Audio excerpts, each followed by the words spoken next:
Good morning, students. This video deals with part 2, Unit 3, 12th English Prose, in celebration of being alive, written by Dr. Christian Bernard. Already we have seen 6 points of this prose. Next we are going to continue 7th point onwards. One morning, several years ago, I witnessed what I call the Grand Prix of Cape Town's Red Cross Children's Hospital. It opened my eyes to the fact that I was missing something in all my thinking about suffering, something basic that was full of solace for me. One morning several years ago, ஒரு நாள் காலையில் கொஞ்சம் வருஷத்துக்கு முன்னாடி ஐ witnessed நமக்கு doctor Christian Bernard ஒரு விஷயத்தை பார்க்குறார், கண்ணால் பார்க்குறார். எங்கே அந்த இன்சிடென்ட் நடக்குது அப்படின்னா கேப் டவுன்ஸில் ரெட் க்ராஸ் சில்ட்ரன்ஸ் ஹாஸ்பிட்டல் நடக்குது.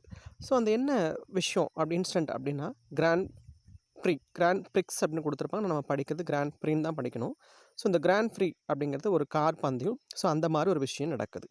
ஸோ இந்த விஷயத்தை பார்த்து என்ன ஆகுதுன்னா, it open my ice to the fact that I was missing something in all my thinking about suffering. அது இந்த விஷயத்தை பார்த்த உடனே அவரோட கண்களில் என்ன என்ன என்ன அவருடைய கண்கள் திறந்தது மாதிரி இருக்குது. அதாவது எப்போ பார்த்தாலும் சஃபரிங், வலியும் வேதனை சிரமங்களை பற்றியே நினச்சிட்ருக்காரு.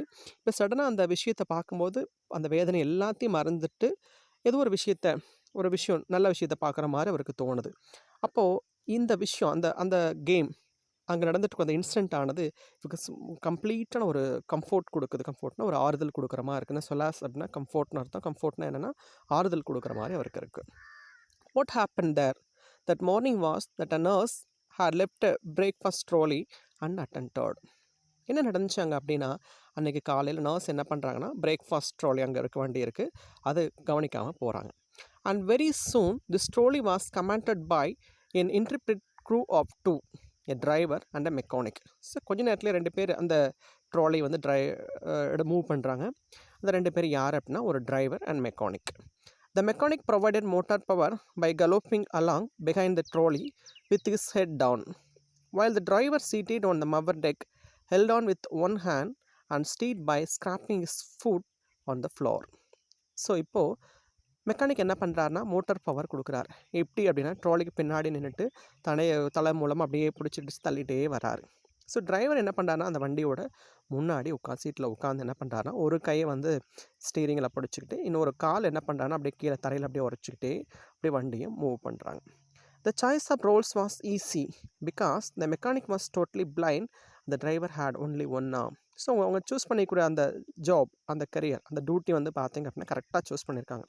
காரணம் என்ன, மெக்கானிக் வந்து பார்த்தீங்கன்னா கம்ப்ளீட்டாக பிளைண்டு. ஸோ டிரைவர் வந்து பார்த்தீங்கன்னா ஒரே ஒரு ஆர்ம் தான் இருக்குது. ஸோ அவங்க 2 பேரும் என்ன பண்ணுறாங்க அப்படின்னா கரெக்டாக அவங்களுக்கு இருக்கிற இந்த டிசபிலிட்டியை பார்த்து அவங்களுக்கு தகுந்த மாதிரியான ஜாபை சூஸ் பண்ணி அந்த ட்ராலி வந்து ட்ரைவ் பண்ணிகிட்ருக்காங்க. Next, they put on quite a show that day. So அந்த இடத்துல ஒரு பெரிய ஒரு ஷோவே வந்து நடத்திக்கிட்டாங்க அந்த நாள். ஏன்னா இந்த மாதிரி ஷோனா, judging by the laughter and the shouts of encouragement from the rest of the patients, it was a much better entertainment than anything anyone puts on at the Indian Police 500 car race. So இப்போ வந்து பார்த்திங்கன்னா பெரிய ஒரு show நடத்துகிறாங்க.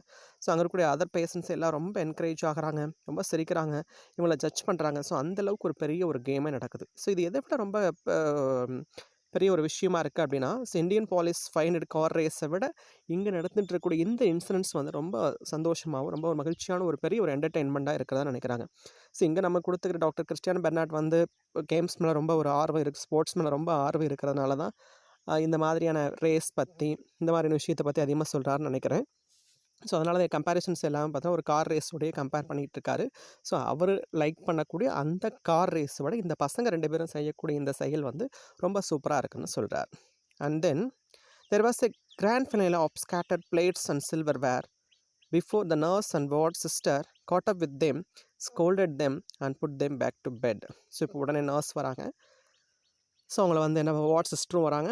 வந்து அவங்க 2 பேர்த்தையும் படித்து ஸ்கோல்டட் நல்லா திட்டிட்டு பெட்டில் போடுறாங்க. ஸோ அதுக்கு முன்னாடி வந்து பார்த்தோம் அப்படின்னா, ஸோ கிராண்ட் ஃபினாலே முடிஞ்ச மாதிரி எப்படி ஒரு ஃபினாலேன்னா எப்படி ரொம்ப எல்லாம் இதெல்லாம் கன்ஸ் எல்லாம் அடித்து பிளாஸ்ட் பண்ணி எப்படி சந்தோஷமாக இருக்குமோ, அது போல் இந்த கிராண்ட் ஃபினாலே மாதிரி என்னது அங்கே இருக்கக்கூடிய பிளேட்ஸ் அதெல்லாம் அப்படியே சில்வர் வேறு எல்லாம் அப்படியே அங்கங்கே அப்படியே பறந்து அப்படியே கிடக்குது. Next, let me tell you about these 2. The mechanic was all of 7 years old, one night when his mother and father were drunk. His mother threw a lantern at his father, missed, and the lantern broke over the child's head and shoulder. He suffered severe third-degree burns on the upper part of his body and lost both his eyes. At the time of the Grand Prix, he was a walking horror with a disfigured face and long flap of skin hanging from the side of his neck to his body. So இப்போ என்ன நடக்குது அப்படின்னா, அந்த பையன் mechanic வந்து சொல்கிறார். ஒவ்வொருத்தர் இந்த 2 பேர்த்த பற்றியும் நம்ம டாக்டர் கிறிஸ்டியன் பெர்னார்ட் சொல்ல வராரு. என்ன சொல்கிறாருன்னா, இந்த மெக்கானிக் வந்து 7 இயர்ஸ் இருக்கும். ஸோ ஒரு நைட் என்ன ஆகுதுன்னா, அவங்க அப்பாவும் அம்மா 2 பேரும் நல்லா ட்ரங்க் பண்ணிடுறாங்க, குடிச்சிடுறாங்க. அதுக்கப்புறம் அவங்க அம்மா என்ன பண்ணுறாங்கன்னா, அவங்க அப்பா மேலே லேந்தன் லைட் தூக்கி போடுறாங்க. அப்படி தூக்கி போடும்போது அந்த லேந்தன் மிஸ் ஆகி அந்த பையன் மேலே விழுந்துருது. இப்போ விழுந்து என்ன ஆகிடுது, அந்த பையன் பாடியில் அப்பர் பார்ட் ஆஃப் த பாடி டோட்டலாக கம்ப்ளீட்டாக அந்த பர்ன் ஆகிடுது. ஸோ அதில் இவனுக்கு 2 ஐஸும் இழந்துடுறான்.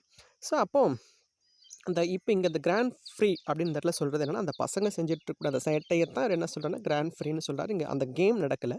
ஸோ அந்த கேம் அந்த பசங்க செஞ்சுட்டு இருக்கக்கூடிய அந்த விளையாட்டு முடிஞ்சதுக்கப்புறம் அந்த பையன் ரொம்ப வாக்கிங் ரொம்ப ஹொரராக நடந்து வரான். அப்போது டிஸ்ஃபிகர்ட் ஃபேஸ் ரொம்ப அக்லியாக இருக்குது. அப்படியே அந்த ஸ்கின் எல்லாம் வந்து பார்த்தீங்கன்னா அப்படியே இந்த நெக்கோட சைடில் அப்படியே ஹேங் ஆகிட்டுருக்கு வரான். As the wound healed around his neck, his lower jaw became gripped in a mass of fibrous tissue. So அப்படி இந்த ஊன்ஸ் காயங்கள்லாம் ஹீல்டு குணமடைஞ்சிருச்சு. ஸோ அதுக்கப்புறம் பார்த்தா அந்த அந்த லோயர் ஜா சுற்றி பார்த்தா அந்த நெக்கிட்ட பார்த்தா அப்படியே அந்த டிஷ்யூ நல்ல ஒரு சதை அப்படியே வளர்ந்து அப்படியே ட்ரை ஆகி அப்படியே இருக்குது. The only way this little boy could open his mouth was to raise his head. When I stopped by to see him of the race, he said, "You know, we won," and he was laughing. So இந்த பையன் அந்த மவுத் open பண்ணணும்னு நினச்சினா நார்மலாக நம்மளை மாதிரி open பண்ண முடியாது. கொஞ்சம் ஹெட்டை வந்து ரைஸ் பண்ணதுக்கப்புறம் தான் அப்படியே அதுவே தன்னால் மவுத் வந்து ஓப்பன் ஆகும். ஸோ அப்படி தான் எதாக இருந்தாலும் சாப்பிட முடியும், எல்லாமே பண்ண முடியும். இப்போ அந்த ரேஸ் ஸ்டாப் பண்ணதுக்கப்புறம் அவனை பார்க்குறேன். அவன் பார்த்து என்ன சொல்கிறான், உங்களுக்கு தெரியுமா நாங்கள் இந்த கேமில் வின் பண்ணிட்டோம் அப்படின்னு சொல்லி பார்த்துட்டு என்னை பார்த்து அப்படியே சிரிக்கிறான்னு சொல்கிறார். நெக்ஸ்ட் டிரைவரை பற்றி சொல்கிறாரு. The trolleys driver I know better. A few years earlier I had successfully closed a hole in his heart. He had returned to the hospital because he had a malignant tumor of the bone. A few days before the race, his shoulder and arm were amputated. So driver எனக்கு நல்லா தெரியும்னு சொல்கிறார். ஏன்னா கொஞ்சம் வருஷத்துக்கு முன்னாடி இப்படி ஹார்ட்டில் ஒரு ஹோல் வந்து சக்ஸஸ்ஃபுல்லாக அவர் வந்து முடிச்சு வச்சார். இப்போ ஏன் வந்திருக்கான் அப்படின்னா, எகெயின் வந்து போனில் வந்து டியூமர் இருக்குது, புற்றுநோய் கட்டி இருக்குது. ஸோ அதனால தான் இங்கே வந்திருக்கான். ஸோ இந்த ரேஸ்க்கு முன்னால் வரைக்கும் ரேஸ்ன்னு சொல்கிறது இப்போ அந்த பசங்க இந்த கேமை தான் சொல்கிறாரு, வேறு ரேஸ் கிடையாது. ஸோ அந்த ரேஸ் நடக்கிறதுக்கு கொஞ்ச நாளுக்கு முன்னாடி ஒரு 2-3 டேஸ்க்கு முன்னாடி தான் என்ன ஆகுனா, இந்த பையனோட ஷோல்டரும் அதே போல் ஒரு ஆர்ம் என்ன பண்ண ஆப்ரேட் பண்ணி இடத்துல மூவ் பண்ணிட்டாங்க. There was a little hope of his recovery. After the Grand Prix, he proudly informed me that the trolley's wheels were not properly oiled, but he was a good driver and he had full confidence in the mechanic. So இந்த game முடிஞ்சதுக்கப்புறம் என்ன சொல்கிறேன்னா, நான் நல்லா drive பண்ணேன், என்னுடைய மெக்கானிக்கும் பரவாயில்ல, அவன் மேலே கான்ஃபிடென்ட் எனக்கு இருக்குது, ஆனால் வண்டியோட வீல்ஸ் தான் ப்ராப்பராக ஆயில் பண்ணல, அதை தான் கரெக்டாக கம்பெனி கொடுக்கலன்னு சொல்லி கம்ப்ளைண்ட் பண்ணுறான். Suddenly I realized that these 2 children had given me a profound lesson in getting on with the business of living. So இந்த 2 பசங்களோட இன்சிடென்ட்ஸ் பார்த்ததுக்கு அப்புறம் தான் தெரியுது the business of living. So வாழ்க்கையினுடைய அர்த்தம் என்ன, வாழ்க்கையினுடைய செயல்பாடுகள் என்ன அப்படிங்கிறத இந்த பசங்களை பார்த்து தான் நான் தெரிஞ்சுக்கிட்டேன். அது அவங்கள மூலமாக ஒரு லெசன் நான் கற்றுக்கிட்டேன்னு சொல்லார். Because of the business of living is joy in the real sense of the word, not just something for pleasure, amusement, recreation. The business of living is the celebration of being alive. So the business of living அப்படிங்கிற அந்த சந்தோஷம் எங்கே இருக்குன்னா அந்த வார்த்தையிலே இருக்குது. So அப்படி தான் நம்ம அனுபவிக்க முடியும். வெறும் ப்ளஸ் சந்தோஷம், அம்யூஸ்மெண்ட்ஸ், ரீக்ரியேஷன் இதை வச்சு நம்ம ஒன்றும் பண்ண முடியாது. ஸோ அந்த வார்த்தையிலே இருக்கிற அந்த சந்தோஷங்கள் அந்த வார்த்தையிலே வரக்கூடியது அந்த சந்தோஷம்னு சொல்கிறார். ஸோ இப்போ இந்த பிஸ்னஸ் ஆஃப் லிவிங் அப்படிங்கிறது உயிர் வாழ்கிறதுக்கான கொண்டாட்டம் தான் என்னென்னா அந்த வாழ்க்கைக்கான அர்த்தம்னு சொல்கிறார். I had been looking at suffering from the wrong end. So நான் சஃபரிங்கை வந்து ஒரு தப்பான வழியில் இது வரைக்கும் நான் புரிஞ்சுட்டு இருந்தேன். So you don't become a better person because you are suffering, but you become a better person because you have experience suffering. So நீ ஒரு வழியில் இருக்க அப்படிங்கிறதுக்காக உன்னை என்ன சொல்ல முடியாது, நீ ஒரு நல்ல மனிதன்னு சொல்ல முடியாது. யார் ஒருத்தன் வழியை அனுபவிச்சிருக்கானோ அவனை தான் என்ன பண்ண முடியும், நல்ல ஒரு புத்திசாலி, நல்ல ஒரு சிறந்த மனிதன்னு சொல்ல முடியும்னு சொல்கிறார். We can't appreciate light if we haven't known darkness, nor can we appreciate warmth if we have never suffered cold. So நம்ம இருட்டுங்கிற ஒரு விஷயம் இல்லை, நம்ம வெளிச்சத்தை நம்ம அப்ரிஷியேட் பண்ண மாட்டோம். அதே போல் கோல்டு வந்து நம்ம சிவியராக அனுபவிக்கல அப்படின்னா வார்ம் வந்து நம்ம வெல்கம் பண்ண மாட்டோம். ஸோ இது நம்ம நல்லா புரிஞ்சிக்க வேண்டிய ஒரு விஷயமா இருக்குது. Then these children showed me that it is not what you have lost that's important. What is important is when you have what you have left. So இந்த இடத்துல நல்லா சொல்கிறாரு, these children showed me that it's not what you have lost that's important, what is important is what you have left. நல்ல அழகாக சொல்லியிருக்காங்க அந்த குழந்தைங்க.